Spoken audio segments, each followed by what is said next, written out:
Students, today we'll be talking about the International Monetary Fund. World economies were devastated after the Second World War. As the Second World War ended, the Allied leaders drafted a plan for a post war economic order. Representatives of 44 Allied nations met at Bretton Woods, seeking to avoid the mistakes that led to depression and the Second World War. They met to plan a new economic order built on global cooperation.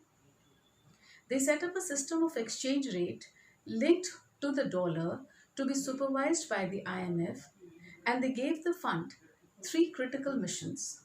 Firstly, promoting international monetary cooperation. Secondly, supporting the expansion of trade and economic growth.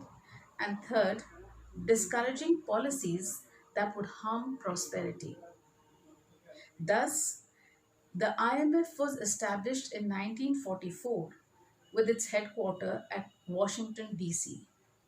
The two founders of IMF were J.M. Keynes and Harry Dexter White.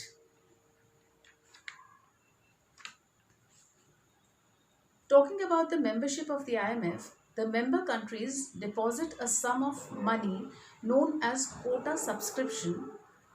Now, quotas also determine the voting rights of each member country, which means, like the World Bank, the decision making power of the IMF rests with the countries with the highest contribution. The membership is open to any country that conducts foreign policy and accepts the organization's statutes. At present, there are 189 members of IMF. Coming to the functions of IMF, it aims at encouraging international trade, promoting financial stability and economic growth, and thereby reducing poverty. To be more specific, the functions of the IMF state that it aims at exchange stability, it eliminates the balance of payment disequilibrium, it stabilizes the economies, credit facilities are provided by it, it tries to maintain a balance between the demand and supply of currencies, maintenance of liquidity, and technical assistance. What IMF does in a nutshell can be stated as surveillance, technical assistance, and lending.